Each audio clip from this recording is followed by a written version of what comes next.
51ನೇ ಅಧ್ಯಾಯ ತಲೆಬರಹವನ್ನು ಓದ್ರಿ, ಅನಂತರ ನಾನು ಹೋಗ್ತೇನೆ. ಯೆಶಾಯನ ಪುಸ್ತಕ 51ನೇ ಅಧ್ಯಾಯ 1ನೇ ಮೇಲ್ಗಡೆ ತಲೆಬರಹ. ಯೆಹೋವನು ತನ್ನ ಭಕ್ತರನ್ನು ಧೈರ್ಯಗೊಳಿಸುವುದು. ಯೆಹೋವನು ತನ್ನ ಭಕ್ತರನ್ನು ಧೈರ್ಯಗೊಳಿಸುವುದು. ಇಲ್ಲಿ ಯಾರಾದ್ರೂ ದೇವರು ಭಕ್ತರಿದ್ರೆ ಒಂದು ಗಟ್ಟಿಯಾಗಿ ಆಮೇಲೆ ಹೇಳಿ. ಈ ವಾಕ್ಯ ನಿಮ್ಮ ಸಂಗಡ ಮಾತನಾಡುತ್ತದೆ. ಭಕ್ತರಾಗಿದ್ರೆ ನಿನ್ನನ್ನ ಧೈರ್ಯಗೊಳಿಸುವಂತ ವಚನ ಇದು. ಹಲ್ಲೆಲೂಯಾ. ಎಲ್ಲರಿಗೂ ಅಲ್ಲ, ಯೆಹೋವನು ತನ್ನ ಭಕ್ತನನ್ನ ಧೈರ್ಯಗೊಳಿಸುವುದು ಅಂದ್ರೆ ಯಾರು ದೇವರಲ್ಲಿ ಭಕ್ತಿ ಉಳ್ಳವರಾಗಿ ಇಲ್ಲಿದ್ದೀರೋ ನಿಮ್ಮನ್ನ ದೇವರು ಇವತ್ತು ಧೈರ್ಯಗೊಳಿಸುವವನಾಗಿದ್ದಾನೆ, ಅಥವಾ ಭಯದಿಂದ ನಿರ್ಮೂಲನೆ ಮಾಡುವವನಾಗಿದ್ದಾನೆ. ಕಳೆದ ದಿವಸ ಒಂದು ವಾರ ನಾನು ಪ್ರಾರ್ಥನೆಯಲ್ಲಿದ್ದೆ ಭಾನುವಾರದ ಆರಾಧನೆಗಾಗಿ. ಅದರ ಸೆಂಟ್ರಲ್ಲಿ ಪಾಸ್ಟರ್ ಅವರು ಬಂದು ನಂಗೆ ಹೇಳಿದ್ರು, ಇಲ್ಲ ಬ್ಯಾನರ್ ಅಲ್ಲಿ ಇರತಕ್ಕಂಥದ್ದು ನೆಗೆಟಿವ್ ಸ್ವಲ್ಪ ನಿಮಗೆ ಅನುಭವ ಬಂದಿದೆಯಲ್ಲೋ ಗೊತ್ತಿಲ್ಲ, ಕೆಲವು ಚಿತ್ರಗಳನ್ನು ಸ್ವಲ್ಪ ಮಿಸ್ಟೇಕ್ಸ್ ಆಗಿದ್ವು. ಹಾಗಾಗಿ ಏನ್ ಮಾಡೋದು, ನನಗೆ ಅದು ಬಹಳ ಡಿಸ್ಟರ್ಬೆನ್ಸ್ ಅನಿಸ್ತಾ ಇದೆ. ನಿಮ್ ಮೊದಲು ಏನ್ ಮಾಡೋ, ಎಷ್ಟೇ ಸಾಲ ಆಗಿದ್ರು ಪರವಾಗಿಲ್ಲ, ಆ ಬ್ಯಾನರ್ ಒಂದು ಚೇಂಜ್ ಮಾಡ್ಕೊಡಿ ಹೇಗಾದ್ರೂ ಮಾಡಿ. ಹಲ್ಲೆಲೂಯಾ.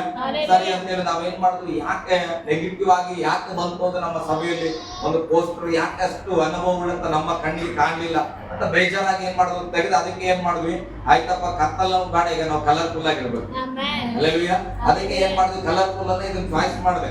ಚಾಯ್ಸ್ ಮಾಡಿದ್ಮೇಲೆ ಏನ್ ಮಾಡ್ಬೇಕು, ಏನ್ ಬರಿಬೇಕಲ್ಲ, ಏನ್ ಬರಿಬೇಕಂತ ಯೋಚನೆ ಮಾಡುವಾಗ ಏನ್ ಬರಿಬಾರ್ದು, ನನ್ನ ಹೆಸರು ಹೇಳಿ ಜೀವಸಂದನ ಅಂತ ಹೇಳಿ ಜೀಸಸ್ ಅಂತಲೇ ಬರ್ಕೊಡ್ಬೋದು. ಹಲ್ಲೆಲೂಯಾ. ಇದನ್ನ ಮಾಡುವಾಗ ಒಂದು ಅನುಭವ ಅಂದ್ರೆ ಒಂದು ದೇವರ ದೃಷ್ಟಿಯಿಂದ ಮಾಡಿದ್ದೇವೆ. ಇದನ್ನ ನೋಡುವಾಗ ನಿಮಗೆ ಏನ್ ಬರ್ಬೇಕು ಅಂತ, ನಿಮ್ಮ ಜೀವಿತ ಕಲರ್ಫುಲ್ ಆಗಿರ್ಬೇಕು. ನನ್ನ ದೇವರು ಕತ್ತಲಲ್ಲಿ ಇರ್ಲಿಕ್ಕೆ ನಮ್ಮನ್ನ ಕರೆದಿಲ್ಲ, ಕಲರ್ಫುಲ್ ಆಗಿರ್ಲಿಕ್ಕೆ ದೇವರು ನಮ್ಮನ್ನ ಕರೆದಾನ. ಹಲ್ಲೆಲೂಯಾ. ಗಟ್ಟಿಯಾಗಿ ಹಲ್ಲೆಲೂಯಾ. ಓಕೆ, ಈ ದಿನದ ವಾಗ್ದಾನವನ್ನ ಬರೆದುಕೊಡ್ರಿ. ಕಾಡು ನೆಲವನ್ನು ಏದೇನ್ ತೋಟವಾಗಿ ಮಾಡುವ ತಿಂಗಳು. ಅರ್ಥವಾದವರು ಆಮೇಲೆ ಹೇಳಬಹುದು. ಕಾಡು ನೆಲವನ್ನ ಏದೇನ್ ತೋಟವಾಗಿ ಮಾಡುವ ತಿಂಗಳು. ಈ ಜೂನ್ ತಿಂಗಳ ಆಶೀರ್ವಾದದ ವಾಗ್ದಾನ ಏನಂದ್ರೆ, ಕಾಡು ನೆಲವಾಗಿರತಕ್ಕಂಥ ಸ್ಥಳವನ್ನ ಏದೇನ್ ತೋಟವಾಗಿ ದೇವರು ಬದಲಾಯಿಸಲಿಕ್ಕೆ ಮನಸ್ಸುಳ್ಳವನಾಗಿದ್ದಾನೆ. ಕಾಡು ನೆಲ ಅಂದ್ರೆ ನಿಮ್ಗೆ ಅರ್ಥ ಆಗ್ಬೇಕು. ಕಾಡಲ್ಲಿ ಹೋಗ್ರಿ, ಅಲ್ಲಿ ಸುಂದರವಾದ ಹಣ್ಣುಗಳಾಗ್ಲಿ, ಸುಂದರವಾದ ಅಥವಾ ಈ ಪಾರ್ಕ್ ಅಲ್ಲಿ ಇರುವ ಹಾಗೆ ಇರುವುದಿಲ್ಲ. ಅಲ್ಲಿ ಮುಳ್ಳು ಗಿಡಗಳಿರ್ತದೆ, ಸಮಸ್ಯೆಗಳಿರ್ತದೆ, ಕಾಡು ಮೃಗಗಳಿರ್ತವೆ. ಅಂತಹ ಸ್ಥಳವನ್ನ ದೇವರು ಏದೇನ್ ತೋಟವಾಗಿ ಮಾಡ್ತಾನಂತ. ಹಲ್ಲೆಲೂಯಾ. ನನಗೆ ಇಲ್ಲಿ ಬೈಕ್ ಅಲ್ಲಿ ಬರುವಾಗ ಪ್ಲೇಟ್ ತಗೊಂಡು ಬರ್ತಾ ಇದ್ವಿ. ಈ ಲೈನ್ಸ್ ಅನ್ನ ನಾನು ಧ್ಯಾನ ಮಾಡ್ತಾ ಇದ್ದೆ. ಕಡೆಯ ಕ್ಷಣಗಳು ದೇವ್ರೆ ಕಾಡು ನೆಲನ ಏನೇನ್ ತೋಟ ಮಾಡ್ತಿದ್ರೆ ನಮ್ಮ ಜೀವಿತದಲ್ಲಿ ಏನಪ್ಪ, ಸಭೆ ಜೀವಿತದಲ್ಲಿ ಏನೆಂಬುದಾಗಿ. ಅದಕ್ಕೆ ದೇವರು ಮಾತಾಡಿದ್ರು, ಒಂದು ಸ್ಥಳವನ್ನ ಕುರಿತಾಗಿ ದೇವರು ನನಗೆ ಮಾತಾಡ್ತಾ ಇದ್ರು. ಕಾಡು ನೆಲವಾಗಿರತಕ್ಕಂಥ ಒಂದು ಸ್ಥಳವನ್ನ ಏದೇನ್ ತೋಟವಾಗಿ ನಾನು ಮಾಡ್ತೇನೆ. ಹಲ್ಲೆಲೂಯಾ. ಒಂದು ಸಭೆಯ ಸ್ಥಳ ಆಗಿರ್ಬೋದು, ಪ್ರಿಯರ ವಿಶ್ವಾಸ ಮಾಡೋಣ. ಆ ಏನು ಅಲ್ಲದ ಸ್ಥಳವನ್ನ ದೇವರು ಒಂದು ದಿನ ಏದೇನ್ ತೋಟವಾಗಿ ಬದಲಾಯಿಸಲಿಕ್ಕಿದ್ದಾನೆ. ಹಲ್ಲೆಲೂಯಾ. ಏದೇನ್ ತೋಟದಲ್ಲಿ ಇದ್ದಾಗ ಆದಾಮನಿಗೆ ಕೊರತೆ ಇರಲಿಲ್ಲ. ಏದೇನ್ ತೋಟ ನೀವು ತಿಳ್ಕೊಂಡಿದ್ದೀರಾ?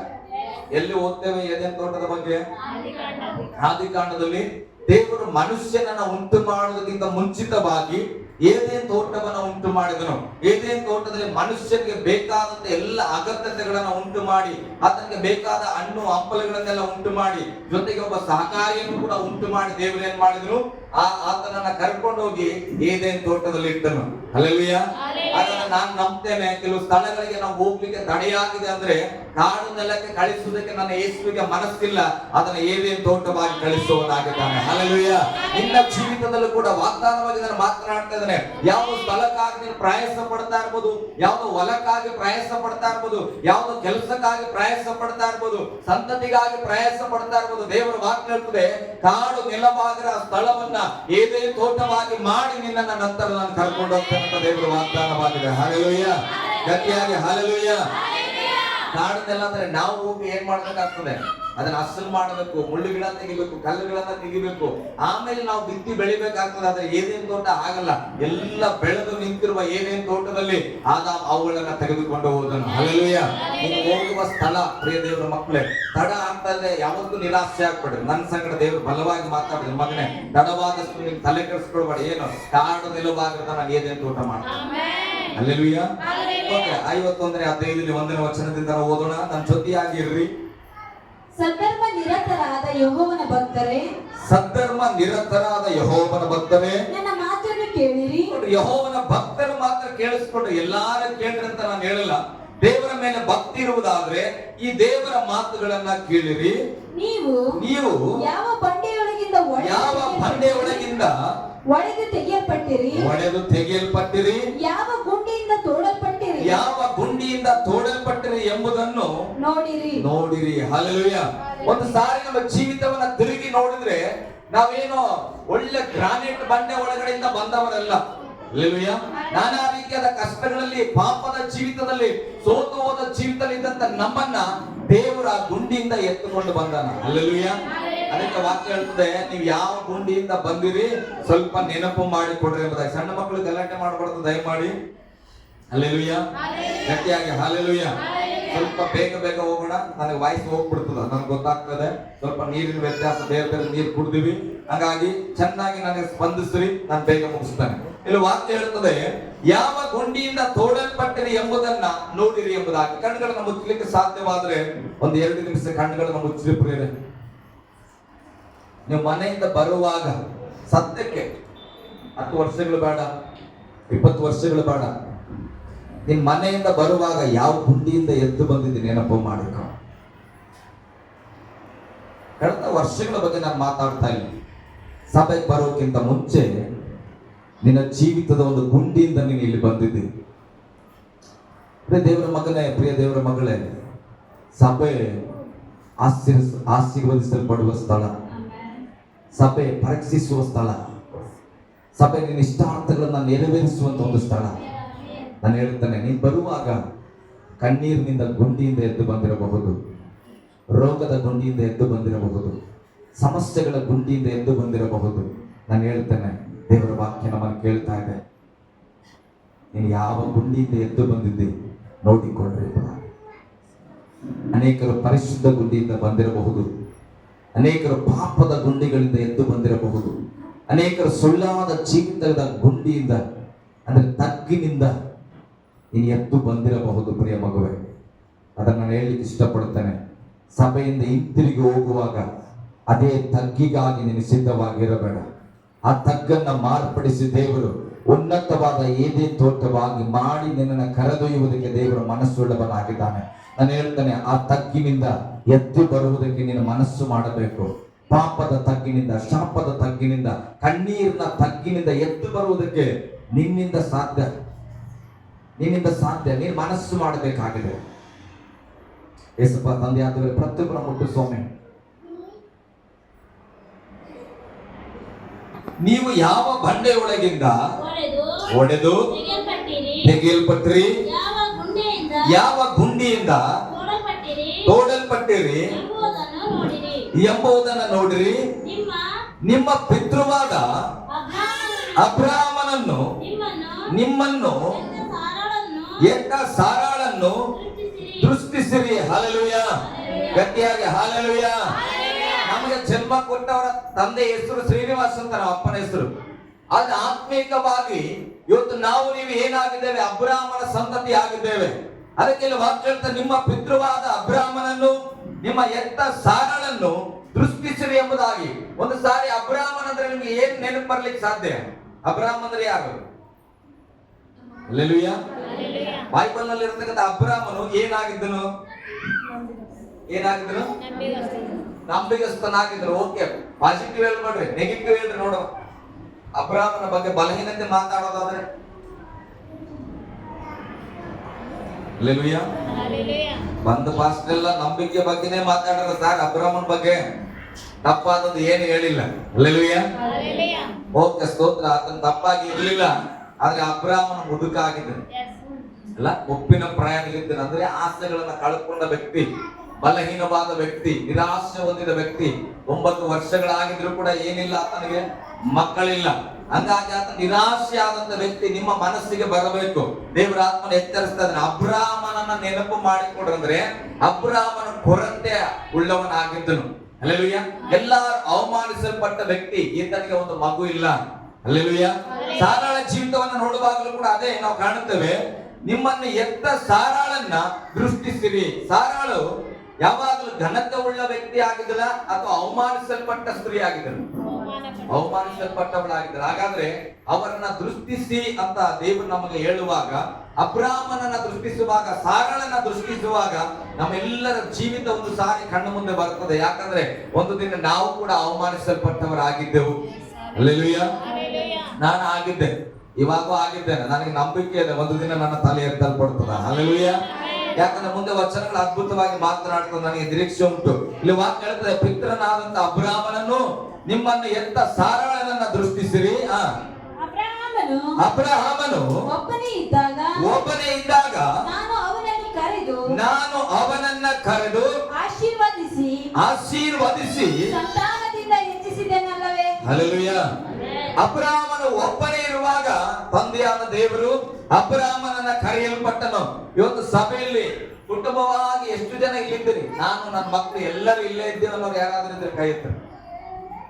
ನಾನು ನನ್ನ ಮಕ್ಕಳು ಯಾರು ನಮ್ಮ ಮನೇಲಿ ತಪ್ಪಿ ಹೋಗಿಲ್ಲ, ನಮ್ಮ ಫ್ಯಾಮಿಲಿ ಪೂರ್ತಿ ಇಲ್ಲಿ ಇದ್ದೇವೆ ಅನ್ನೋರು ಕೈ ಎತ್ತಲಿಕ್ಕೆ ಆಗ್ತದ?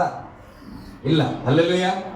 ಹಾಗಾದ್ರೆ ನಿಮ್ಮ ಮಗ ಎಲ್ಲೋ ಒಂದು ಕಡೆ ಒಬ್ಬನಿರಬಹುದು, ನಿಮ್ಮ ಹೆಂಡತಿ ಎಲ್ಲೋ ಒಬ್ಬಳಿರಬಹುದು, ನಿಮ್ಮ ಗಂಡ ಒಬ್ಬನಿರಬಹುದು. ಚಿಂತೆ ಮಾಡಬೇಡ್ರಿ. ಹಲ್ಲೆಲೂಯಾ. ಅಥವಾ ನೀವೇ ಸಭೆಯಲ್ಲಿ ಒಬ್ಬರಾಗಿ ಬಂದಿರಬಹುದು. ಇಲ್ಲಿ ಅಬ್ರಾಮನನ್ನ ಕರೆಯುವಾಗ ಕುಟುಂಬನ ಸೇರಿಸಿ, ಅಬ್ರಾಮನ ಕುಟುಂಬವೇ ನೀನ್ ಬಾ ಅಂತ ಕರೆದಾನ ದೇವರು? ಇಲ್ಲ. ಅಬ್ರಾಮನನ್ನ ಒಬ್ಬನಾಗಿದ್ದ ಅಬ್ರಾಮನನ್ನ ಕರೆದು ಆಶೀರ್ವದಿಸಿ ಆತನ ಸಂತಾನವನ್ನ ಅಭಿವೃದ್ಧಿ ಪಡಿಸಿದನಂತ. ಹಲ್ಲೆಲೂಯಾ. ಗಟ್ಟಿಯಾಗಿ ಹಲ್ಲೆಲೂಯಾ. ನಿಮ್ಗೆ ಪ್ರಕಟಣೆ ಅರ್ಥ ಆಗ್ತಿಲ್ಲ ಅಂತ ನಾನು ಅನ್ಕೊಳ್ತೇನೆ. ಅಬ್ರಾಮನು ಒಬ್ಬಂಟಿಗನಾಗಿದ್ರು. ಚೆನ್ನಾಗಿ ಅರ್ಥ ಮಾಡ್ಕೊಳ್ಳಿ. ಎಷ್ಟು ಜನ ಇದ್ರು ಅಬ್ರಾಮನು? ಒಬ್ಬನೇ. ಕರೆದದ್ದು ಯಾರನ್ನ? ಅಬ್ರಾಮನನ್ನ. ದೇವರು ಕರೆಯುವಾಗ ಸಾರಾಳನ್ನ ಕರ್ಕೊಂಡು ಬಾ ಅಂತ ಎಲ್ಲಾರು ಬೈಬಲ್ ಅಲ್ಲಿ ಬರ್ದಿದ್ದಾರೆ ಪಾಸ್ಟರ್? ಇಲ್ಲ. ಅಬ್ರಾಮನೇ, ನಿನ್ನನ್ನ ನಾನು ಕರೀತಾ ಇದ್ದೇನೆ, ನಾನು ತೋರಿಸುವ ದೇಶಕ್ಕೆ ನೀನ್ ಏನ್ ಮಾಡ್ಬೇಕು? ಹೊರಟು ಹೋಗಬೇಕಂತ ಹೇಳಿದ್ನು. ಸಾರಾಳನ್ನ ಕರ್ಕೋ, ಚಿಕ್ಕಪ್ಪನ ಮಗನ್ ಕರ್ಕೋ, ಲೂಟನನ್ನ ಅಂತ ಹೇಳಿಲ್ಲ. ಹಲ್ಲೆಲೂಯಾ. ನೀನ್ ಹೋಗಂತ ಹೇಳಿದ್ನು. ಆದ್ರೆ ವಾಕ್ಯ ಹೇಳ್ತದೆ, ಜೊತೆಯಲ್ಲಿ ಆತನ ಸಂತಾನವನ್ನ ಅಭಿವೃದ್ಧಿ ಪಡಿಸಿದನಂತ. ಹಲ್ಲೆಲೂಯಾ. ಗಟ್ಟಿಯಾಗಿ ಹಲ್ಲೆಲೂಯಾ. ನಾನು ಒಬ್ಬಳೇ ಇಲ್ಲಿ ಪ್ರಾರ್ಥನೆ ಮಾಡ್ತಾ ಇದ್ದೇನೆ ಸಾರ್, ಅದಕ್ಕೆ ನನ್ನ ಮನೇಲಿ ಕಷ್ಟ. ನೀನ್ ಒಬ್ಬಳೇ ಇದ್ರೆ ನಿನ್ ಜೊತೆಲಿ ಗಂಟನು ಇದ್ದಾನೆ. ಬೈಬಲ್ ಹೇಳ್ತದೆ, ನೀವಿಬ್ರು ಏನಾಗಿದ್ದೀರಿ? ಒಂದು ಶರೀರ. ಯಾಕೆ ಯಾವಾಗ್ಲೂ ಅರ್ಧ ಶರೀರ ಇರ್ಲಿಕ್ಕೆ ಇಷ್ಟಪಡ್ತೀರಿ ನನಗೆ ಗೊತ್ತಿಲ್ಲ. ನಾನು ಯಾವಾಗ ನನಗೆ ಮೊನ್ನೆ ಕೂಡ ಹೇಳ್ತದೆ, ಕೆಲವ್ರು ಕೇಳ್ತಾರ, ಪಾಸ್ಟರ್ ನೀವು ಯಾಕೆ ಒಬ್ಬರೇ ಹೆಚ್ಚಿಗೆ ಓಡಾಡಲ್ಲ, ನಾನು ಯಾಕೆ ಒಬ್ಬನೇ ಓಡಾಡ್ಲಿ? ಹಲ್ಲೆಲೂಯಾ. ನನಗೆ ದೇವರ ಅರ್ಧಾಂಗಿಯಾಗಿ ನನ್ನ ಹೆಂಡತಿಯನ್ನ ಕೊಟ್ಟನ. ದೇವ್ರ ಸೇವೆಯಲ್ಲಿ ಇಟ್ಟಾನ. ಇಬ್ರು ಒಂದೇ ಕೆಲಸ ಮಾಡ್ತೇವೆ. ಹಾಗಾಗಿ ನಾವೇನ್ ಮಾಡ್ತೀವಿ? ಇಬ್ಬರು ಜೊತೆಯಾಗಿರ್ತೇವೆ. ಅಕಸ್ಮಾತ್ ಆಗಿ ಆಕೆ ಬೇರೆ ಕಡೆ, ನಾನು ಬೇರೆ ಕಡೆ ಇರುವವರಾದ್ರೂ ಕೂಡ ನಾವು ಜೊತೆಯಾಗಿರ್ತೇವೆ. ಹಲ್ಲೆಲೂಯಾ. ಯಾಕೆ? ನಾವು ಆತ್ಮೀಕವಾಗಿ ಬದುಕುವವರು. ನಮ್ಮನ್ನೆಲ್ಲ ಸೇರಿಸಿ ಹೇಳ್ತಾ ಇದ್ದೇನೆ, ನೀನು ಒಬ್ಬಳೆ ಸ್ತ್ರೀಯಾಗಿ ಇಲ್ಲಿ ಇರುವಾಗ ನಿನ್ನ ಪಕ್ಕದಲ್ಲಿ ನಿನ್ನ ಯಜಮಾನನನ್ನ ಕಾಣಬೇಕು. ಯಜಮಾನನಾಗಿರುವಾಗ ನಿನ್ನ ಧರ್ಮ ಪತ್ನಿಯನ್ನ ನೀನು ಕಾಣಬೇಕು. ಯಾಕಂದ್ರೆ ನೀನು ಕೇಳುತ್ತಿರೋ ವಾಕ್ಯ ನಿನ್ನ ಗಂಡನಿಗೂ ಸಂಬಂಧಪಟ್ಟದ್ದು. ಹಲ್ಲೆಲೂಯಾ. ಗಟ್ಟಿಯಾಗಿ ಹಲ್ಲೆಲೂಯಾ. ಸಾರಾಳಿಗೆ ಹೇಳ್ತಾನೆ ಅಬ್ರಾಮನ ಹೋಗಿ, ಸಾರಾಳೆ ನಾವು ಈ ಊರನ್ನ ಬಿಟ್ಟು ಹೋಗ್ಬೇಕಾಗಿದೆ ಅಂತ ಹೇಳಿದಾಗ ಸಾರಾಳು ನಾನು ಯಾಕೆ ಬರ್ಲಿ ಅಂದಳ? ಸಣ್ಣ ಮಕ್ಕಳು ಸ್ವಲ್ಪ ಗಲಾಟೆ ಕಡಿಮೆ ಮಾಡ್ತೀವಿ. ಹಲ್ಲೆಲೂಯಾ. ಗಟ್ಟಿಯಾಗಿ ಹಲ್ಲೆಲೂಯಾ. ಸಾರಾಳು ಬರ್ತೆ ಅಂದಳ, ಬರಲ್ಲ ಅಂದಳ. ಇವತ್ತು ನಿಮಗೆ ನಿಮ್ ಗಂಡ ಎಲ್ಲಿಗಾದ್ರೂ ಕರೆದ್ರೆ ಹೆಣ್ಮಕ್ಳು ಬೇಜಾರು ಮಾಡ್ಕೋಬೇಡ್ರಿ. ಎಷ್ಟು ಮಾಡಿ ಸಿದ್ಧವಾಗಿದೆ? ಈಗ ಇದ್ದಕ್ಕಿದ್ದಂಗೆ ನಾನು ನನ್ನ ಹೆಂಡತಿನ ಕರೀತಾನೆ, ಹೆಂಡತಿ ಬರಂಗಿಲ್ಲ. ಹಲ್ಲೆಲೂಯಾ. ಆದ್ರೆ ಅವ್ರು ಯಾಕೆ ಬರಲ್ಲ ಅಂದ್ರೆ ಸೇವೆ ಬಿಟ್ಟು ಹೋಗೋಣ ಬಾ ಅಂತೇನೆ ನಾನು ಬಹಳ ಸಾರಿ. ಅದಕ್ಕೆ ಅವ್ರು ಏನಂತಾರ, ನಾನ್ ಬರಲ್ಲ, ನೀನ್ ಬೇಕಾದ್ರೆ ಹೋಗಲ್ಲ. ಹಲ್ಲೆಲೂಯಾ. ಅದ್ರ ಬಿಟ್ಟು ಬೇರೆ ವಿಷಯಕ್ಕಾಗಿ ಕರೆದ್ರೆ ಅವ್ರು ಯಾವತ್ತೂ ಬರಲ್ಲ ಅಂತ ಹೇಳಲ್ಲ. ನಾನು ಹೇಳ್ತೇನೆ, ಪ್ರತಿಯೊಬ್ಬ ಸ್ತ್ರೀಯರಿಗೆ ಒಂದು ನಾನು ಸವಾಲು ಹೇಳ್ತೇನೆ, ನಿನ್ನ ಯಜಮಾನ ಇದಕ್ಕಿದ್ದ ಹಾಗೆ ಇಲ್ಲಿರೋದು ಬೇಡ, ನಾವು ಹೋಗೋಣ ಬಾ ಅಂದ್ರೆ ಏನ್ ಅಂತೀರಿ? ಬ್ಯಾಗ್ ತಗೊಂಡು ರೆಡಿ ಆಗ್ತೀರಿ? ಅಲ್ಲಿ ಹೋಗಿ ಏನ್ ಮಾಡ್ಬೇಕು? ಅಲ್ಲಿ ಮನೆ ಎಲ್ಲಿದೆ, ಅಲ್ಲಿ ಏನ್ ಕೆಲಸ ಮಾಡ್ತೀಯ, ಅಲ್ಲಿ ಏನ್ ತಂದಾಕ್ತೀಯ, ಅಲ್ಲಿ ಹೆಂಗಾದ್ರು ಜನ, ಅಲ್ಲಿ ಯಾರು ಇರ್ತಾರ? ಇಲ್ಲ, ನಮ್ಮ ಅಪ್ಪ ಇದ್ರು, ಅವ್ವ ಇದ್ರು, ಅತ್ತೆ ಇದ್ರು. ಹಲ್ಲೆಲೂಯಾ. ಗಟ್ಟಿಯಾಗಿ ಹಲ್ಲೆಲೂಯಾ. ನೀವು ಹೇಳಬೇಕು, ಇಲ್ಲಾಂದ್ರೆ ನೀವು ಹಂಗೆ ಇದ್ದೀರಿ ಅಂತ ನಾನು ತಿಳ್ಕೊಂಡ್ಬಿಡ್ತಾನೆ. ಹಲ್ಲೆಲೂಯಾ. ಅಬ್ರಾಮನನ್ನ ದೃಷ್ಟಿಸಿರಿ, ಸಾರಾಳನ್ನ ದೃಷ್ಟಿಸಿರಿ ಅಂತ ಹೇಳುವಾಗ, ಸಾರಾಳನ್ನ ನೋಡೋದಂದ್ರೆ ಬರೀ ಬಂಜೆ ಆಗಿದ್ದಲು ಅಷ್ಟೇ ನೋಡಬೇಡ್ರಿ. ಬಂಜೆಯಾಗಿದ್ದಂತ ಸ್ತ್ರೀ ಯಜಮಾನನು ಎಲ್ಲೇ ಕರೆದ್ರು ಕೂಡ ಆತನ ಜೊತೆಯಲ್ಲಿ ಹೋಗುವುದಕ್ಕೆ ಸಿದ್ಧವಾಗಿದ್ದಳು. ಹಲ್ಲೆಲೂಯಾ. ಆಕೆಯನ್ನ ನೋಡಿ ನೀನು ಕಲಿಬೇಕಾದ ಸಂಗತಿ ಏನಂದ್ರೆ, ನಿನ್ನ ಯಜಮಾನನ ಹಿಂದೆ ನೀನು ಸಿದ್ಧವಾಗಿರಬೇಕು. ಹೆಣ್ಮಕ್ಳು ಆಮೇಲೆ ಗಟ್ಟಿಯಾಗಿ ಹಲ್ಲೆಲೂಯಾ. ಗಟ್ಟಿಯಾಗಿ ಹಲ್ಲೆಲೂಯಾ.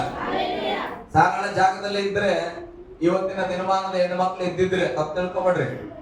ಇಲ್ಲೇ ಏನು ಮಾಡಕ್ಕಾಗಿಲ್ಲ, ಅಲ್ಲಿ ಹೋಗಿ ಏನ್ ಮಾಡ್ತಿ? ಇಲ್ಲೇ ಸಾಕಕ್ಕಾಗಿಲ್ಲ, ಅಲ್ಲಿ ಹೋಗಿ ಏನ್ ಮಾಡ್ತಿ? ಇಲ್ಲೇ ತಂದು ಕೊಡಕ್ಕಾಗಿಲ್ಲ, ಅಲ್ಲಿ ಹೋಗಿ ಏನ್ ಮಾಡ್ತಿ? ಅಲ್ಲೆಲೂಯ. ಈ ತರದ ನಾನಾ ವಿಧವಾದ ಮಾತುಗಳನ್ನ ಗಂಡಂದರಿಗೆ ವಿರುದ್ಧವಾಗಿ ಮಾತನಾಡೋದನ್ನ ನಾವು ಗಮನಿಸ್ತೇವೆ. ಆದ್ರೆ ಸಾರಾಳು ಹಾಗೆ ಮಾತನಾಡಿಲ್ಲ. ಅಲ್ಲೆಲೂಯ. ಅದಕ್ಕೆ ಬೈಬಲ್ ಹೇಳ್ತಾ ನಿಮ್ಮನ್ನ ಎತ್ತ ಸಾರಾಳನ್ನ ದೃಷ್ಟಿಸಿರಿ. ಅಲ್ಲೆಲೂಯ. ಓಕೆ, ಮುಂದೆ ಅಬ್ರಾಮನು ಒಬ್ಬನೇ ಇದ್ದಾಗ ಅವನನ್ನು ಕರೆದು ಆಶೀರ್ವದಿಸಿ ಸಂತಾನದಿಂದ ಹೆಚ್ಚಿಸಿದನಲ್ಲವೇ. ನೋಡ್ರಿ, ಯಾವುದರಿಂದ ಹೆಚ್ಚಿಸಿದನು? ಅವನಿಗೆ ಕೊರತೆ ಇದ್ದಿದ್ದೇನು? ಅಬ್ರಾಮನಿಗೆ ಆಸ್ತಿ ಇದ್ದಿತ್ತು. ಅಲ್ಲೆಲೂಯ. ಕುಟುಂಬಗಳಿದ್ದವು, ಎಲ್ಲ ಇದ್ದಿತ್ತು, ಚಿಕ್ಕಪ್ಪ ದೊಡ್ಡಪ್ಪ ಎಲ್ಲ ಇದ್ದರು. ಆದ್ರೆ ಆತನಿಗೆ ಇದ್ದ ಕೊರತೆ, ಅಬ್ರಾಮನಿಗೆ ಮಕ್ಕಳ ಕೊರತೆ ಇದ್ದಿತ್ತು. ಅದಕ್ಕೆ ವಾಕ್ಯ ಒಬ್ಬನಾಗಿದ್ದಂತ ಅಬ್ರಾಮನನ್ನ ಕರೆದು ದೇವರು ದೊಡ್ಡ ಸಂತಾನವಾಗಿ ಆಶೀರ್ವದಿಸಲ್ಪಟ್ಟನು ಎಂಬುದಾಗಿ. ಹಲ್ಲೆಲೂಯ. ಇವತ್ತು ವಾಕ್ಯ ಕೇಳುವಾಗ ನಿನ್ನ ಕೊರತೆ ಏನು? ಅಬ್ರಾಮನ ಕೊರತೆನೆ ಎಲ್ಲರಿಗೂ ಇಲ್ಲಲ್ಲ ಇಲ್ಲಿ ಸಭೆಯಲ್ಲಿ. ಒಬ್ಬೊಬ್ಬರಿಗೆ ಒಂದೊಂದು ಕೊರತೆ ಇದೆ. ಒಬ್ಬರಿಗೆ ಹಣದ ಕೊರತೆ ಇರಬಹುದು, ಒಬ್ಬರಿಗೆ ಸಮಸ್ಯೆಗಳು ಇರಬಹುದು, ಒಬ್ಬರಿಗೆ ಅನಾರೋಗ್ಯ ಇರಬಹುದು, ಒಬ್ಬರ ಕುಟುಂಬದಲ್ಲಿ ಜಗಳದ ಕೊರತೆ ಇದ್ದಿರಬಹುದು. ಹಾಗಾದ್ರೆ ನೀನು ಸಭೆಗೆ ಬರುವಾಗ ಅಬ್ರಾಮನನ್ನ ದೃಷ್ಟಿಸುವಾಗ ವಿಶ್ವಾಸ ಹೇಗೆ ಬರಬೇಕಂದ್ರೆ ಅಬ್ರಾಮನ ಕೊರತೆಯನ್ನ ದೇವರು ನೀಗಿಸಿದನು. ಹಲ್ಲೆಲೂಯ. ಯಾಕೆ ಅಬ್ರಾಮನ ದೇವರ ಮಾತಿಗೆ ಕಿವಿಗೊಟ್ಟನು, ಅಬ್ರಾಮನು ದೇವರ ಮಾತಿನಂತೆ ನಡೆದನು, ದೇವರು ಹೇಳಿದ ಸ್ಥಳದಲ್ಲಿ ಜೀವಿಸಿದನು. ಅದಕ್ಕೆ ತಕ್ಕ ಸಮಯದಲ್ಲಿ ಆತನ ಕೊರತೆ ನೀಗಲ್ಪಟ್ಟಿತು. ಹಲ್ಲೆಲೂಯ. ಇವತ್ತು ನಿನಗೂ ಕೂಡ ಅದೇ ವಾಗ್ದಾನ ಉಂಟು. ದೇವರ ಮಾತನ್ನ ಕೇಳಿ ದೇವರು ಹೇಳಿದ ರೀತಿಯಲ್ಲಿ ನಡೆದರೆ ನಿನ್ನ ಕೊರತೆ ನೀಗಲ್ಪಡುತ್ತದೆ. ಹಲ್ಲೆಲೂಯ. ಇಬ್ರಿಯದವರಿಗೆ ಬರೆದ ಪತ್ರಿಕೆಗೆ ಬರೋಣ. ಇಬ್ರಿಯದವರಿಗೆ ಬರೆದ ಪತ್ರಿಕೆ 11ನೇ ಅಧ್ಯಾಯಕ್ಕೆ ಬರೋಣ. 8ನೇ ವಚನ. ನಂಬಿಕೆಯಿಂದಲೇ ಅಬ್ರಹಾಮನು ಕರೆಯಲ್ಪಟ್ಟ ಕೂಡಲೇ ಕರೆದಾತನ ಮಾತನ್ನು ಕೇಳಿ. ಯಾರ ಮಾತು ಕೇಳಿ? ನಾನು ನಮ್ಮ ಅಪ್ಪನ ಮಾತು ಕೇಳ್ಕೊಂಡು ಇಲ್ಲಿ ಬಂದೆ, ನಮ್ಮ ಅಣ್ಣನ ಮಾತು ಕೇಳ್ಕೊಂಡು ಬಂದೆ, ನನ್ನ ಹೆಂಡತಿ ಮಾತು ಕೇಳ್ಕೊಂಡು ಇಲ್ಲಿ ಬಂದೆ ಸರ್, ನಮ್ಮ ಯಜಮಾನ್ರ ಮಾತು ಕೇಳ್ಕೊಂಡು ಇಲ್ಲಿ ಬಂದೆ ಸರ್, ನಾನು ಅಭಿವೃದ್ಧಿ ಆಗ್ಲಿಲ್ಲ, ನಾನು ನಾಶನ ಆಗ್ಬಿಟ್ಟೆ, ನಾನು ಹಿಂದಕ್ಕೆ ಹೋಗ್ಬಿಟ್ಟೆ, ಮುಂದಕ್ಕೆ ಹೋಗ್ಬಿಟ್ಟೆ, ಇವೆಲ್ಲ ಮಾತು ಹೇಳ್ತವೆ. ಅಲ್ಲೆಲೂಯ. ಅದೆಲ್ಲ ಸಾಕಂತ ಹೇಳ್ರಿ, ಸಾಕಾಯ್ತದೆಲ್ಲ ಗಟ್ಟಿಯಾಗಿ ಹೇಳ್ರಿ. ನಾವು ಗೊತ್ತು ಅನೇಕರಿದ್ದೇವೆ. ಅಲ್ಲೆಲೂಯ. ಅವ್ರ ಮಾತು ಕೇಳಿ ಏನೋ ಮಾಡಕ್ ಹೋಗಿ ಏನೋ ಮಾಡಿ, ಇದು ಬೇಡ ಅಂದ್ರು, ಅಲ್ಲಿ ಮಾಡಿದ್ರು, ಅದು ಬೇಡ ಇದು ತಪ್ಪು ಅಂತ ಹೇಳಿದ್ರು. ಅವ್ರ ಮಾತು ಕೇಳಿ ಇವ್ರ ಮಾತು ಕೇಳಿ ಏನಾಗಿದೆ ಈಗ? ನನ್ನ ಮಾತು ನಾನೇ ಕೇಳ್ದಂಗ ನನ್ನ ಜೀವಿತ ಆಗಿರ್ತದೆ. ಹಲ್ಲೆಲೂಯ. ಗಟ್ಟಿಯಾಗಿ ಹೇಳ್ರಿ ಹಲ್ಲೆಲೂಯ, ಹಲ್ಲೆಲೂಯ. ಇವತ್ತು ಹೇಳ್ರಿ ಅದೆಲ್ಲ ಸಾಕು, ಅವ್ರ ಮಾತು ಕೇಳಿದ್ ಸಾಕು, ಯಾರ ಮಾತು ಬೇಡ, ಅಬ್ರಾಮನಂತೆ ದೇವರ ಮಾತು ಸಾಕು. ಹಲ್ಲೆಲೂಯ. ಅದಕ್ಕೆ ಬೈಬಲ್ ಹೇಳ್ತದೆ ನಂಬಿಕೆಯಿಂದಲೇ ಅಬ್ರಾಮನು ಕರೆಯಲ್ಪಟ್ಟ ಕೂಡಲೇ, ಯಾವಾಗ ದೇವರು ಕರೆದನೋ ಆ ಕ್ಷಣವೇ ಕರೆದಾತನಾದಂತ ದೇವರ ಮಾತನ್ನ ನಂಬಿ. ಹಲ್ಲೆಲೂಯ. ಯಾರ ಮಾತನ್ನ ಕೇಳಿ ಆತನು ಕರೆದ ಕೂಡಲೇ ಅಂತ. ಒಂದು ತಿಂಗಳು ಬಿಟ್ಟು ಬರ್ತೇನೆ, ಒಂದು ವಾರ ಬಿಟ್ಟು ಬರ್ತೇನೆ ಅಂತ ಹೇಳಿಲ್ಲ ಅಬ್ರಾಮನು. ಕರೆದ ಕೂಡಲೇ ದೇವರ ಮಾತಿಗೆ ಕಿವಿಗೊಟ್ಟು ಹೋದ್ರಿ ಮುಂದೆ. ಕರೆದಾತನ ಮಾತನ್ನು ಕೇಳಿ ತಾನು ಬಾಧ್ಯವಾಗಿ ಹೊಂದಬೇಕಾಗಿದ್ದ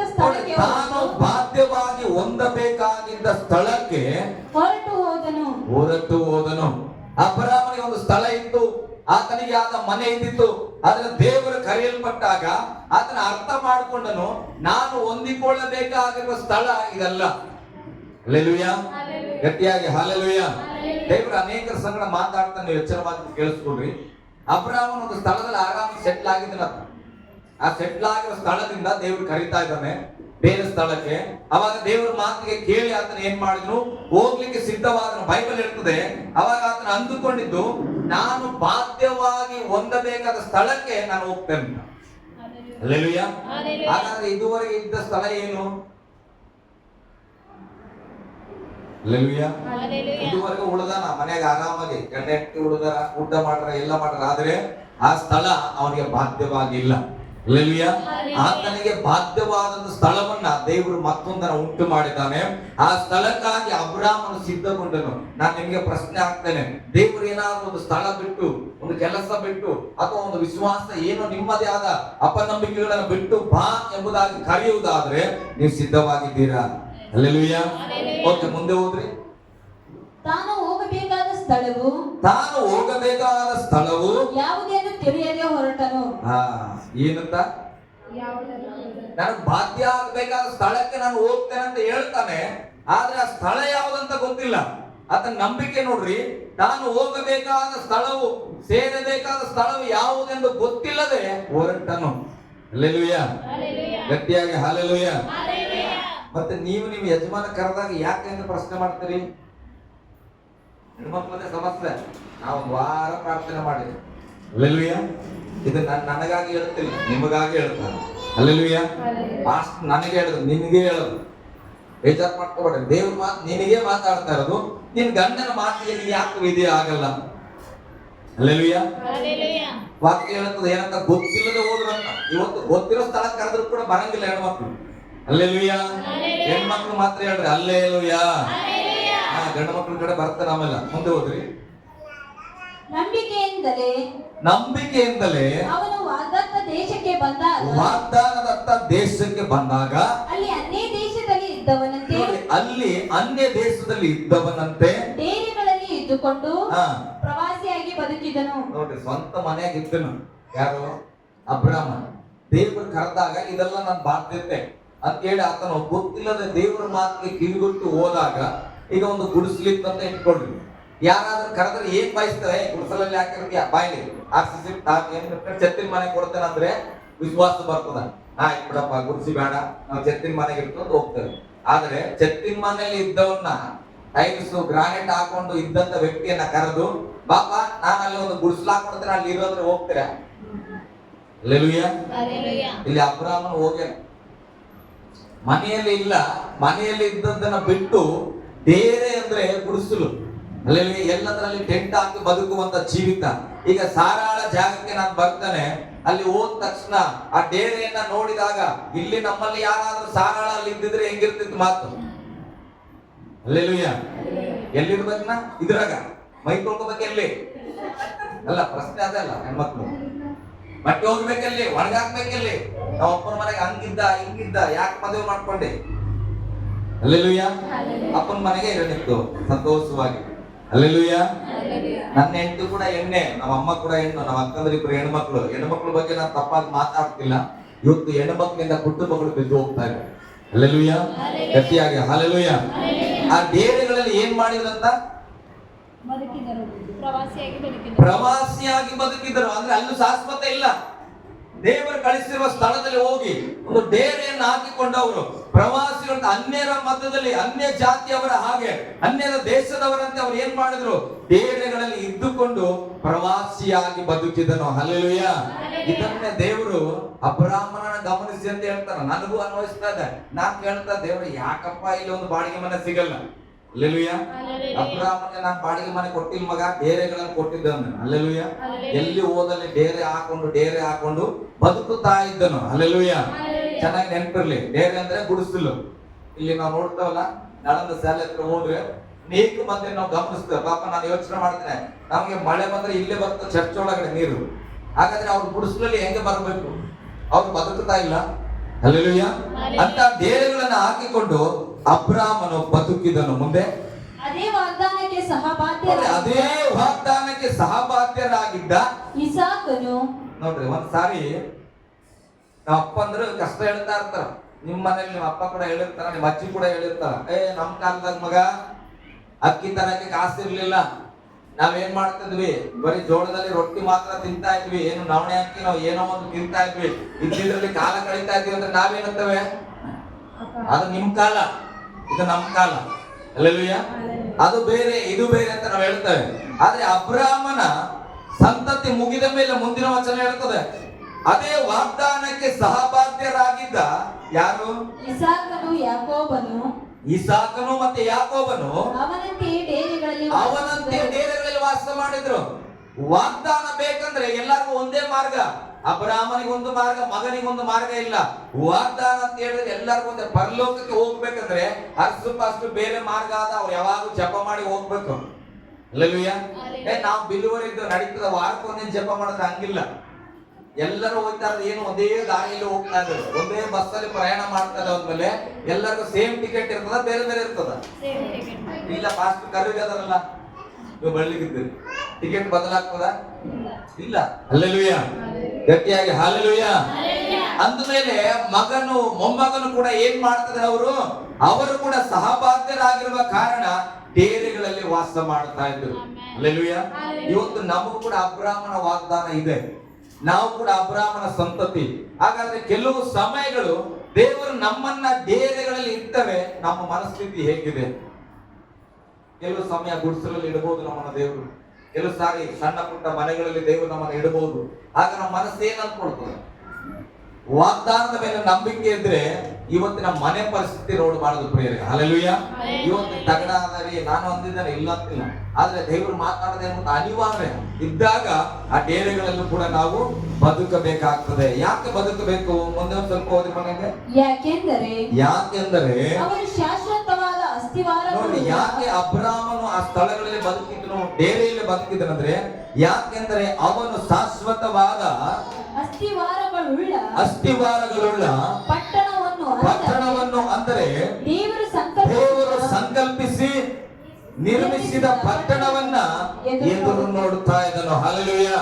ಅಬ್ರಾಮನು ಮನುಷ್ಯರ ಕೈಯಿಂದ ಕಟ್ಟಿದ ಕಟ್ಟಡವನ್ನ ನೋಡುತ್ತಾ ಇಲ್ಲ, ಮನುಷ್ಯರು ನಿರ್ಮಾಣ ಮಾಡಿದ ಪಟ್ಟಣವನ್ನ ನೋಡುತ್ತಾ ಇಲ್ಲ. ಆತನು ಯೋಚಿಸುತ್ತಾ ಇದ್ದನು ಯಾವಾಗಲೂ ದೇವರ ಕೈಯಿಂದ, ದೇವರ ಸಂಕಲ್ಪದ ಮೇರೆಗೆ ಕಟ್ಟಲ್ಪಟ್ಟ ಪರಲೋಕದ ಪಟ್ಟಣ ನನಗೆ ಬೇಕೆಂಬುದಾಗಿ. ಹಲ್ಲೆಲೂಯ. ಗಟ್ಟಿಯಾಗಿ ಹಲ್ಲೆಲೂಯ. ಆ ವಚನ ಅಲ್ಲಿ ಬರೆಯಲ್ಪಡುತ್ತದೆ. ಅಂದರೆ ದೇವರು ಸಂಕಲ್ಪಿಸಿ ಕಟ್ಟಿರುವ ಪಟ್ಟಣವನ್ನು ನೆನೆಸಿ ಅವನು ಎದುರು ನೋಡ್ತಾ ಇದ್ದನಂತೆ. ಹಲ್ಲೆಲೂಯ. ದೇವರು ನನ್ನೊಟ್ಟಿಗೆ ಮಾತಾಡಿದ್ರೆ ಈಗಿರೋ ಕಷ್ಟ ನೋಡಬೇಡ, ಈಗ ಮನೆ ಮೇಲೆ ಮನೆ ಕಟ್ತಾರ ಅದನ್ನ ನೋಡಬೇಡ. ನೀನು ದೇವರು ನಿನಗಾಗಿ ಸಂಕಲ್ಪದಿಂದ ಕಟ್ಟುವ ಒಂದು ಕಟ್ಟಡವನ್ನ ನೀನು ದೃಷ್ಟಿಸಿ ನಡೆ ಎಂಬುದಾಗಿ. ಹಲ್ಲೆಲೂಯ. ಗಟ್ಟಿಯಾಗಿ ಹಲ್ಲೆಲೂಯ. ಇನ್ನೊಂದು ವಚನವನ್ನು ಕೂಡ ನಾವು ಓದೋಣ. ಇಬ್ರಿಯದವರಿಗೆ ಬರೆದ ಪತ್ರಿಕೆಯಲ್ಲಿ 11:12 ಹೋದ್ರೆ ಏನಿದೆ? ಇಬ್ರಿಯ ಪತ್ರಿಕೆ ಬರ್ಬೇಕಲ್ಲಿ. ಅಬ್ರಾಮನ್ ಏನ್ ಮಾಡಿದ್ರು? ಪಟ್ಟಣವನ್ನ ನೋಡಿದ್ರು. ಹಲ್ಲೆಲೂಯ. ಗಟ್ಟಿಯಾಗಿ ಹಲ್ಲೆಲೂಯ. ಆತನು ಡೇರೆಗಳಲ್ಲಿ ವಾಸ ಮಾಡಿದನು. ವಾಗ್ದಾನವನ್ನು ಹಿಡಿದುಕೊಂಡು ಒಂದು ದಿನ ದೇವರು ಕಟ್ಟುವ ಪಟ್ಟಣವನ್ನ ನೋಡಬೇಕು, ದೇವರು ಕಟ್ಟುವ ಕಟ್ಟಡವನ್ನ ನಾನು ಅನುಭವಿಸಬೇಕೆಂಬುದಾಗಿ ಆ ಕಷ್ಟಗಳಲ್ಲಿ ಆತನು ಸಾಗಿ ಬಂದನು. ಈಗ ಸಾರಳ ಕಡೆಗೆ ನಾವು ಬರೋಣ. ಹೋದ್ರಿ.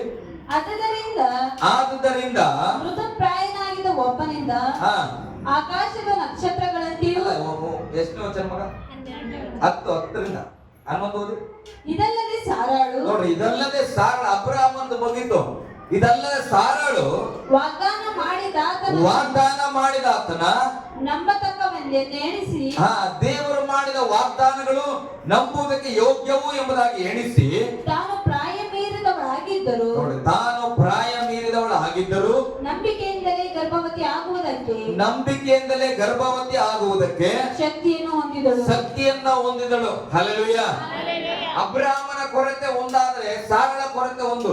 ಅಬ್ರಾಮನಿಗೆ ಮನೆ ಬಗ್ಗೆ ಚಿಂತೆ ಇಲ್ಲ, ಡೇರೆಗಳಲ್ಲಿ ವಾಸ ಮಾಡಿದ ಕಾರಣ ದೇವರು ಕೂಡ ಒಂದು ಪಟ್ಟಣವನ್ನ ನೋಡಬೇಕು, ದೇವರ ಒಂದು ಆಸ್ಥಾನವನ್ನು ನಾನು ಕಾಣಬೇಕಂದ್ರೆ ಆತನದೇ ಆದ ನಂಬಿಕೆಯಲ್ಲಿ ಹೋಗ್ತಾ ಇದ್ದಾನೆ.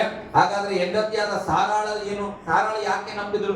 ಸಾರಾಳ ಏನು ವಾಗ್ದಾನವನ್ನು ಹಿಡ್ಕೊಂಡು ಬೈಬಲ್ ಹೇಳ್ತದೆ, ಆಕೆಯು ಕೂಡ ವಾಗ್ದಾನವು ನಂಬುವುದಕ್ಕೆ ಯೋಗ್ಯವಾದನೆಂಬುದಾಗಿ ಎಣಿಸಿ ವಾಕ್ಯವನ್ನ ನಂಬಿದ ಕಾರಣ ಬೈಬಲ್ ಹೇಳ್ತದೆ, ಮಿತಿ ಮೀರಿ ಹೋಗಿದ್ದ ಪ್ರಾಯದಲ್ಲಿ, ಅಂದ್ರೆ ಮುಪ್ಪಿನ ಪ್ರಾಯದಲ್ಲಿ ಆಕೆ ಗರ್ಭವನ್ನ ಧರಿಸಿದಳು. ಹಲ್ಲೆಲೂಯ. ಗಟ್ಟಿಯಾಗಿ ಹಲ್ಲೆಲೂಯ. ಮಕ್ಕಳ ವಿಚಾರ ಬರುವಾಗ ನನ್ನ ಮಕ್ಕಳಿದ ಬಿಡು, ನನ್ನ ಮೊಮ್ಮಕ್ಕಳಿದ ಬಿಡು ಅಂತೇಳಿ ಏನು ಉದಾಸೀನ ಆಗಿ ಬಿಡಬೇಡಿ ವಚನವನ್ನು. ಹಲ್ಲೆಲೂಯ. ನೀನ್ ಮುಪ್ಪಿನ ಪ್ರಾಯದಲ್ಲಿ ಹೋದಾಗ 1 ಲಕ್ಷ ಸಂಪಾದನೆ ಮಾಡಕ್ ಆಗ್ತದ? ಹಲ್ಲೆಲೂಯ. ನಿನ್ ಮಕ್ಕಳೆಲ್ಲ ಚೀಮಾರಿ ಆಗ್ತಾ ಇರ್ತಾರೆ, ಕೂಡು ಇಲ್ಲಿ ಇದ್ ಮಾಡು ಅದ್ ಮಾಡು ಅಂತ ಆಗ್ತಾವ. ನೀನು ಕೂಡ ಒಂದು ಕೊರತೆಯಲ್ಲಿರ್ತಿ. ಹಲ್ಲೆಲೂಯ. ಮಕ್ಕಳಿದ್ರು ಕೂಡ ಹೆಂಗದ? ಮಕ್ಕಳಿಲ್ಲದ ಕೊರತೆ, ಮಕ್ಕಳು ಪ್ರೀತಿ ಮಾಡಲ್ಲ. ಅಂತ ಸಂದರ್ಭದಲ್ಲಿ ಕೂಡ ವಿಶ್ವಾಸ ಮಾಡಬೇಕು, ವಾಗ್ದಾನವನ್ನೇ ನನಗಾಗಿ ಒಂದು ಸಂತತಿಯನ್ನ ಕೊಡುತ್ತಾನ. ಹಲ್ಲೆಲೂಯ. ಅಂದ್ರೆ ಏನು, ನಿಮಗೆ ಮತ್ತೆ ಮಕ್ಕಳಾಗುವುದರ ಬಗ್ಗೆ ನಾನು ಮಾತಾಡ್ತಾ ಇಲ್ಲ. ತಪ್ಪಿ ಹೋದ ಮಗನನ್ನ ತಿರುಗಿ ನಿನ್ನ ಬಳಿಯಲ್ಲಿ ಬರಮಾಡಬಹುದು. ಹಲ್ಲೆಲೂಯ. ದೇವರು ನಿನ್ನ ವಾಗ್ದಾನವನ್ನ ನಂಬುತ್ತೇನೆ, ಮುಪ್ಪಿನ ಪ್ರಾಯದಲ್ಲಿರುವ ನನಗೆ ಸಹಾಯಕ್ಕಾಗಿ ನನ್ನ ಮಗನು ಬೇಕು, ನನ್ನ ಮಗಳು ಬೇಕೆಂಬುದಾಗಿ ವಿಶ್ವಾಸ ಮಾಡಿದ್ರೆ ಬೈಬಲ್ ಹೇಳ್ತದೆ ಆ ಸಂತತಿಯನ್ನ ದೇವರು ತಿರುಗಿ ಕೊಡುವನೆಂಬುದಾಗಿ. ಓದುವಾಗ ಮುಂದೆ, ಆದುದರಿಂದ ಮೃತಪ್ರಾಯನಾಗಿದ್ದ ಒಬ್ಬನಿಂದ ಆಕಾಶದ ನಕ್ಷತ್ರಗಳಂತೆಯೂ ಸಮುದ್ರ ತೀರದಲ್ಲಿರುವ ಉಸುಬಿನಂತೆಯೂ ಅಸಂಖ್ಯವಾಗಿ ಮಕ್ಕಳು ಹುಟ್ಟಿದರು. ಹಲ್ಲೆಲೂಯ. ಬಲಹೀನನಾದಂತ ಒಬ್ಬ ಮುದುಕನಿಂದ ಎಣಿಸಲಾರದಂತ ಒಂದು ಸಂತಾನವನ್ನ ದೇವರು ಹುಟ್ಟಿಸಲ್ಪಟ್ಟನು. ಹಾಗಾದ್ರೆ ನಾನು ಹೇಳ್ತಾನೆ, ಅಂತ ಅದ್ಭುತ ಮಾಡಿದ ದೇವರು ನಿನ್ನ ಕಷ್ಟನ ಬಗೆಹರಿಸಲ್ಲ. ಹಲ್ಲೆಲೂಯಾ. ಹಾಗಾದ್ರೆ ಏನ್ ಕೊರತೆ ಇರ್ಬೋದು ನಮ್ಮ ಬಳಿಯಲ್ಲಿ? ಏನ್ ಕೊರತೆ ಇರ್ಬೋದು ಪ್ರಿಯರ? ವಿಶ್ವಾಸದ ಕೊರತೆ. ಹಲ್ಲೆಲೂಯಾ. ನಾವು ವಾಗ್ದಾನಗಳನ್ನ ನಂಬಬೇಕು. ಈಗ ನಾನು ಹೇಳ್ತೇನೆ, ಮೇ ತಿಂಗಳಲ್ಲಿ ಒಂದು ವಾಗ್ದಾನ, ಏಪ್ರಿಲ್ ನಲ್ಲಿ ಒಂದು ವಾಗ್ದಾನ, ಜೂನ್ ನಲ್ಲಿ ಒಂದು ವಾಗ್ದಾನಗಳು ಬರುವಾಗ ಇದು ನನಗೆ ಸಂಬಂಧಪಟ್ಟಿದ್ದು, ನನ್ನ ಜೀವಿತದಲ್ಲಿ ಆಗ್ಲೇಬೇಕು. ಅದನ್ನ ಸತತವಾಗಿ ಪ್ರಾರ್ಥಿಸಿ ವಾಗ್ದಾನವನ್ನು ಹಿಡಿದುಕೊಂಡ್ರೆ ಖಂಡಿತವಾಗಿ ಅದು ನೆರವೇರುವಂತದ್ದಾಗಿದೆ. ಹಲ್ಲೆಲೂಯಾ.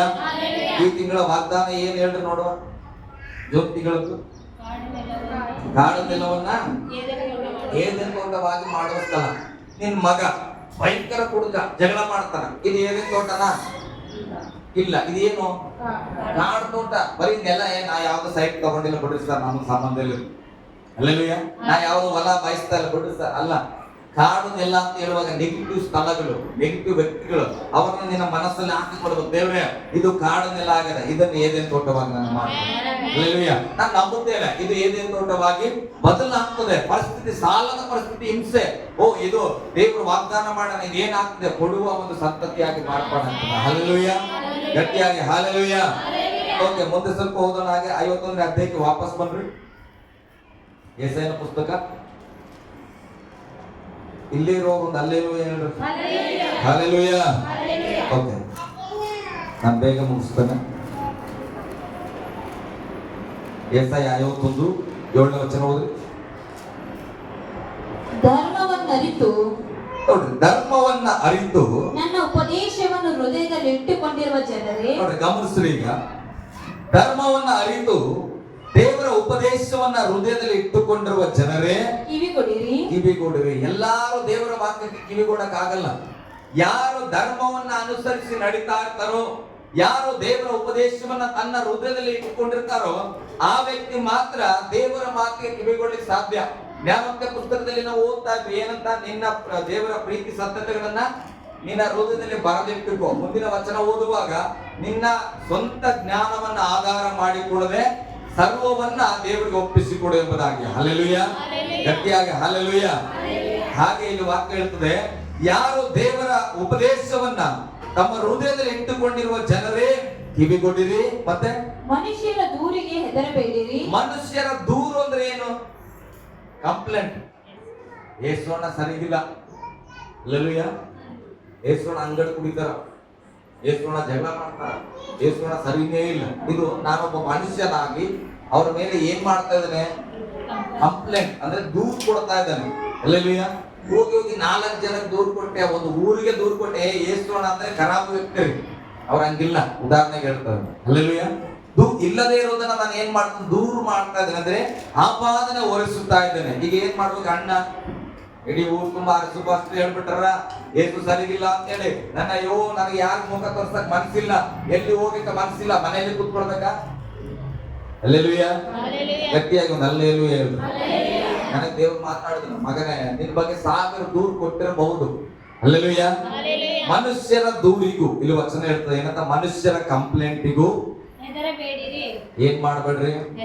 ಹೆಸರನ್ನ ಹೇಳ್ರಿ, ಎದರಲ್ಲ ಅಂತ ಹೇಳ್ರಿ. ಗಟ್ಟಿಯಾಗಿ 1000 ಜನ ಕಂಪ್ಲೇಂಟ್ ಮಾಡ್ತಾ ಇರ್ಲಿ, ತಲೆ ಕೆಡಿಸ್ಕೋಬಾರ್ದು. ನನ್ನ ಬಗ್ಗೆ ಕಂಪ್ಲೇಂಟ್ ನನ್ನ ತಂದೆ ಮಾಡಿದ್ರು. ಹಲ್ಲೆಲೂಯಾ. ದೇವ್ರು ಮಾಡ್ಬೇಕು. ಮನುಷ್ಯರು ನಾವು ಬದುಕಿರೋರ್ಗು ಕಂಪ್ಲೇಂಟ್ ಮಾಡ್ತಾನೆ ಇರ್ತಾರೆ. ನೀವ್ ಏನಾರು ಮಾಡ್ರಿ, ಅವ್ರು ಒಂದು ಕಂಪ್ಲೇಂಟ್ ಮಾಡ್ತಾ ಇರ್ತಾರೆ. ಹಲ್ಲೆಲೂಯಾ. ಅದಕ್ಕೆ ಬೈಬಲ್ ಹೇಳ್ತದೆ, ದೇವರ ಉಪದೇಶವನ್ನ ಹೃದಯದಲ್ಲಿ ಇಟ್ಟುಕೊಂಡಿರುವ ಜನರೇ ಈ ಕಡೆಗೆ ಕಿವಿಗೊಡ್ರಿ. ಏನಂತ? ಮನುಷ್ಯರು ನಿಮ್ಮ ಮೇಲೆ ತರುವ ಕಂಪ್ಲೇಂಟ್ಗಳಿಗೆ ನೀವು ಎದುರ್ಕೋಬೇಡ್ರಿ. ಹಲ್ಲೆಲೂಯಾ. ಹೇಳ್ರಿ, ಎದರಲ್ಲ. ಮುಂದೆ ಅವರ ದೂಷಣೆಗೆ ಅಂಜದಿರಿ. ಅವರ ದೂಷಣೆಗಳಿಗೆ ಅಂಜದಿರಿ. ನುಸಿಯು ಅವರನ್ನು ಬಟ್ಟೆಯಂತೆ ತಿಂದು ಹಾಕುವುದು, ಹುಳವು ಅವರನ್ನು ಉಣ್ಣೆಯಂತೆ ಮೆದ್ದು ಬಿಡುವುದು. ಹಲ್ಲೆಲೂಯಾ. ಅವರು ಮಾಡೋ ಕಂಪ್ಲೇಂಟ್ ಗಳಿಗೆ ತಲೆ ಕೆಡಿಸ್ಕೋಬೇಡ್ರಿ. ಅವರು ನಿಮ್ಮ ಮೇಲೆ ಆಗ್ತಕ್ಕಂಥ ಆಪಾದನೆಗಳಿಗೆ ಅಂಜಬೇಡ್ರಿ. ಯಾಕಂದ್ರೆ ವಾಕ್ಯ ಹೇಳ್ತದೆ, ಅದು ಅವರನ್ನೇ ನುಂಗಿ ಬಿಡುವ ಹಾಗೆ ನನ್ನ ತಂದೆ ಮಾಡುವವನಾಗಿದ್ದಾನೆ. ಹಲ್ಲೆಲೂಯಾ. ಗಟ್ಟಿಯಾಗಿ ಹಲ್ಲೆಲೂಯಾ. ಮುಂದಿನ ವಚನ, ನನ್ನ ರಕ್ಷಣಾ ಧರ್ಮದ ದೇವರ ವಾಕ್ಯ ಹೇಳ್ತದೆ, ನನ್ನ ರಕ್ಷಣಾ ಧರ್ಮದ ಕಾರ್ಯವು ಶಾಶ್ವತವಾಗಿ ನಿಲ್ಲುವುದು. ಅವ್ರ ಕಂಪ್ಲೇಂಟ್ ಇವತ್ತು ಇರ್ತದ, ನಾಳೆ ಹೋಗ್ತದ. ಆದ್ರೆ ದೇವರ ವಾಕ್ಯ ಹೇಳ್ತದೆ, ನನ್ನ ರಕ್ಷಣೆ ಧರ್ಮದ ಕಾರ್ಯವು ಶಾಶ್ವತವಾಗಿ ನಿಲ್ಲುತ್ತದೆ. ಮತ್ತೆ ನನ್ನ ವಿಮೋಚನ ಕ್ರಿಯೆಯು ನನ್ನ ವಿಮೋಚನ ಕ್ರಿಯೆಯು ಅಂದ್ರೆ ಕೆಲಸವು ತಲತಲಾಂತರಕ್ಕೂ ತಲಾಂತರಕ್ಕೂ ನೆಲೆಯಾಗಿರುವುದು. ನಿನ್ನ ತಲೆ, ನಿನ್ನ ಮಗ, ನಿನ್ನ ಮೊಮ್ಮಗ, ನಿನ್ನ ಮತ್ತೆ ಮರಿ ಮಕ್ಕಳು ಎಲ್ಲ ಕಾಲ ತಲೆವರೆಗೂ ದೇವರ ರಕ್ಷಣೆ ನೆಲೆಯಾಗಿರ್ತದಂತ. ಹಲ್ಲೆಲೂಯಾ. ಅಯ್ಯೋ ನನ್ನ ಮಕ್ಕಳ ಜೀವಿತ ಹಿಂಗಾಗ್ಬಿಡ್ತು, ಅವ್ ನೆಟ್ಟಿಗೆ ಆಗ್ತದೆ, ಇಲ್ಲಿ ಚಿಂತೆ ಮಾಡ್ಬೇಡ, ವಾಗ್ದಾನ ಹೇಳ್ತದ ತಲೆಮಾರಿನವರೆಗೂ ವಿಮೋಚನೆ ಅದು ಶಾಶ್ವತವಾಗಿರುವಂತದ್ದಾಗಿದೆ. ಹಲ್ಲೆಲೂಯಾ. ಗಟ್ಟಿಯಾಗಿ ಹಲ್ಲೆಲೂಯಾ. ಹಾಗಾದ್ರೆ ನಾವು ಯಾರಿಗೆ ಭಯ ಪಡಬಾರದು? ದೋಷಣೆ ಮಾಡೋ ಮನುಷ್ಯರಿಗೆ, ಏನ್ರಿ ಪಕ್ಕದವ್ರಿಗೆ ನಿಮ್ ಬಗ್ಗೆ ಕಂಪ್ಲೇಂಟ್ ಮಾಡೋ ಮನುಷ್ಯರಿಗೆ ಅಂಜಬೇಡ್ರಿ. ಹಂಗಂತೇಳಿ ಜಗಳ ಕೂಡ ಮಾಡಬೇಡ್ರಿ. ಅಲ್ಲ ನಮ್ಮ ಬಗ್ಗೆ ಹಂಗೇಳಿ ಅದು ಬೇಡ. ಅಲ್ಲೆಲ್ಲೂಯ. ಅಂಜಂಗಿಲ್ಲ ಅಷ್ಟೇ. ಹೇಳ್ಬಿಡ್ರಿ, ಆಯ್ತು ಮೈಕ್ ಕೊಡ್ರಿ. ನಾನ್ ಕಳಿಸ್ತಾರೆ ಒಬ್ರು ಪಾಸ್ಟರ್ ಹತ್ರ ಹೇಳ್ತದೆ, ನನ್ ಬಗ್ಗೆ ಏನ್ ಹೇಳ್ಬೇಡ್ರಿ, ನಿಮ್ ಬಗ್ಗೆ ನಾನೇ ಹೇಳಲ್ಲ ಅಂದ್ರು. ನಾನೇನಂತ ಹೇಳ್ದೆ, ನನ್ ಬಗ್ಗೆ ಏನ್ ಬೇಕಾದ್ರೆ ಹೇಳ್ರಿ. ಅಲ್ಲೆಲ್ಲೂಯ. ಏನ್ ಬೇಕಾದ್ರೆ ಕಂಪ್ಲೇಂಟ್ ಮಾಡ್ರಿ, ನಾನ್ ಚಿಂತೆ ಮಾಡಲ್ಲ. ಯಾಕೆ? ನನ್ನ ದೇವರು ನನ್ನ ಬಗ್ಗೆ ಕಂಪ್ಲೇಂಟ್ ಮಾಡ್ಬೋದಷ್ಟೇ. ಅಲ್ಲೆಲ್ಲೂಯ. ಮನುಷ್ಯರು ಹೇಳ್ತಾಗ್ಲಿ, ಮನುಷ್ಯರಿಗೆ ನನ್ನ ಬಗ್ಗೆ ಯಾಕೆ ಹೇಳ್ತಿ ಅಂತ ಹೇಳಪ್ಪ. ಒಳ್ಳೆದಾರ ಹೇಳ, ಕೆಟ್ಟದಾರ ನಿನ್ನ ನಾಲಿಗೆ. ಹಲ್ಲೆಲೂಯ. ಗಟ್ಟಿಯಾಗಿ ಹಲ್ಲೆಲೂಯ. ಅದ್ರ ನನ್ನ ನಾಲಿಗೆಯಲ್ಲಿ ನಾನು ಏನ್ ಮಾಡಲ್ಲ, ಅವರನ್ನ ಬೈಯಲ್ಲ. ಹೇಳ್ರಿ, ನನ್ನ ನಾಲಿಗೆಯಲ್ಲಿ ನನ್ನನ್ನ ದೋಷಣೆ ಮಾಡುವವರನ್ನ ನಾನು ಬೈಯುವುದಿಲ್ಲ. ಹಲ್ಲೆಲೂಯ. ಗಟ್ಟಿಯಾಗಿ ಹಲ್ಲೆಲೂಯ. ಯಾಕೆ? ವಾಗ್ದಾನ ಓದೋಣ. 14ನೇ ವಚನ ಓದ್ರಿ ಮಕ್ಕಳು. ಆಕಾಶವನ್ನು ನಿಲ್ಲಿಸಬೇಕೆಂತಲೂ, ನೋಡ್ರಿ, ಆಕಾಶವನ್ನ ನಿಲ್ಲಿಸಬೇಕೆಂತಲೂ, ಭೂಲೋಕವನ್ನು ಸ್ಥಾಪಿಸಬೇಕೆಂತಲೂ. ನೋಡ್ರಿ, ಆಕಾಶನ ಒಂದು ಕಡೆ ನಿಲ್ಲಿಸಬೇಕಂತ, ಭೂಮಿಯನ್ನ ಒಂದು ಕಡೆ ಸ್ಥಾಪಿಸಬೇಕಂತ, ಚಿಯೋನಿಗೆ ನೀನು ನನ್ನ ಜನವೆಂದು ಹೇಳಬೇಕಂತಲೂ, ನಿನ್ನ ಬಾಯಲ್ಲಿ ನನ್ನ ಮಾತುಗಳನ್ನು ಇಟ್ಟು. ಯಾರ ಮಾತನ್ನ ಇಟ್ಟು? ದೇವರ ಮಾತನ್ನ ನಮ್ಮ ಬಾಯಲ್ಲಿ ಇಟ್ಟ. ಅಲ್ಲೆಲೂಯ. ನನಗೆ ದೇವರು ಹೇಳಿದ್ರೆ, ನಾಗಸ್ವಾಮಿ ಭಯ ಪಡಬೇಡ ಮಗ, ಯಾರು ಕಂಪ್ಲೇಂಟ್ ಮಾಡಿದ್ರು ಚಿಂತೆ ಮಾಡಬೇಡ, ನಿನ್ನ ಏನ್ ಮಾಡಕ ದೇವ್ರು ನಮ್ಮನ್ನು ಕರೆದ್ರೆ. ನೋಡ್ರಿ ಎಂತ ವಾಗ್ದಾನಗಳು. ಆಕಾಶನ ಒಂದ್ ಕಡೆ ನಿಲ್ಲಿಸುವುದಕ್ಕೆ, ಭೂಮಿಯನ್ನ ಸ್ಥಿರಪಡಿಸುವುದಕ್ಕೆ ದೇವರು ಏನ್ ಮಾಡಂತ ನಮ್ಮ ಬಾಯಲ್ಲಿ ಆತನ ಮಾತುಗಳನ್ನ ಇಟ್ಟನ. ಅದಕ್ಕೆ ಏನ್ ಮಾಡಿದ್ರು? ಯೆಹೋಶುವನ ಪ್ರಾರ್ಥನೆ ಮಾಡಿದನು. ಅಲ್ಲೆಲೂಯ.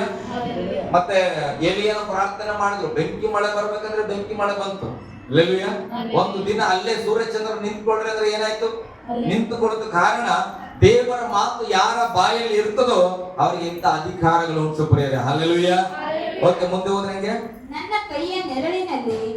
ಕೈಯ ನೆರಳಿನಲ್ಲಿ ನಿನ್ನನ್ನು ಹುದುಗಿಸಿದ್ದೇನೆ. ವಂಡರ್ಫುಲ್. ಹಲ್ಲೆಲೂಯ. ದೇವರು ನಮ್ಮ ನಾಲಿಗೆಯಲ್ಲಿ ದೇವರ ಮಾತುಗಳನ್ನು ಇಟ್ಟು ತನ್ನ ಕೈಯ ನೆರಳಲ್ಲಿ ನಮ್ಮನ್ನು ಮುಚ್ಚಿಟ್ಟುಕೊಂಡ. ಅಯ್ಯೋ, ನೀರು ಕೆಲವರು ಹೇಳ್ತಾರೆ ಆಫೀಸರ್ಗಳು, ಬಾಳ ಗಾಂಚನೆ ಮಾಡಿದ್ರೆ ಏನ್ ಮಾಡ್ತಾನೆ? ನೀರು ನೆರಳಿದ್ದರ ಕಡೆಗೆ ಟ್ರಾನ್ಸ್ಫರ್ ಮಾಡ್ಬಿಡ್ತಾನಂತ. ಅಲ್ಲೆಲೂಯ. ಇವತ್ತು ಸಭೆಗಳಲ್ಲಿ ಕೂಡ ಹಂಗೆ ಆಗ್ತಾ ಇದೆ. ಪಾಸ್ಟರ್ ಏನಾದ್ರು ಕೆಲವು ಸಭೆಗಳಲ್ಲಿ ಪಾಸ್ಟರ್ ಏನಾದ್ರು ಜನ ಹೇಳೋದನ್ನ ಕೇಳಿಲ್ಲ ಅಂದ್ರೆ ಏನ್ ಮಾಡ್ತಾರ? ಈ ಪಾಸ್ಟರ್ನ ಈ ಊರಿಂದ ತೆಗೆದು ಬೇರೆಯವ್ರಿಗೆ ಹಾಕ್ರಿ, ಅಲ್ಲಿ ಕಾಣಿಕೆ ಕಡಿಮೆ ಬರೋ ಕಡೆಗೆ. ಅಲ್ಲೆಲೂಯ. ಸಭೆ ಸಣ್ಣದಿರೋ ಕಡೆಗೆ ಹಾಕ್ಬಿಡ್ರಂತಾರ. ನಮ್ದು ಹಂಗಿಲ್ಲ, ನಾವಂತ ಸೇವಕರಲ್ಲ. ಅಲ್ಲೆಲೂಯ. ಬೈಬಲ್ ಹೇಳ್ತಾ ನಮ್ಮನ್ನ ಯೇಸುವಿನ ಕರಗಳಲ್ಲಿ ನೆರಳಿನಲ್ಲಿ ಇಟ್ಕೊಳಂತ. ನೀವು ಯಾವ ಪಾಕಿಸ್ತಾನಕ್ಕೆ ಹಾಕಿದ್ರು ಕೂಡ ಏನ್ ಬೀಳಲ್ಲ, ಅಲ್ಲಿ ನಮಗೆ ಬಿಸಿಲಿಲ್ಲ. ಅಂದ್ರೆ ಈ ಸೂರ್ಯನ ಬಿಸಿಲು ಬಗ್ಗೆ ಹೇಳ್ತಾ ಇಲ್ಲ. ಕಷ್ಟಗಳು, ಸಮಸ್ಯೆಗಳು ಬರುವಾಗ ದೇವರ ಕರಗಳಲ್ಲಿ ನಮಗೆ ಸುರಕ್ಷಿತವಾಗಿ ನಾವು ಇರುತ್ತೇವೆ. ಹಲ್ಲೆಲೂಯ. ಗಟ್ಟಿಯಾಗಿ ಹಲ್ಲೆಲೂಯ. ನಾವು ಎದ್ದು ನಿಂತ್ಕೊಳ್ಳೋಣ ಪ್ರಿಯರೇ, ಕರ್ತನ ಸನ್ನಿಧಿಯಲ್ಲಿ ಎದ್ದು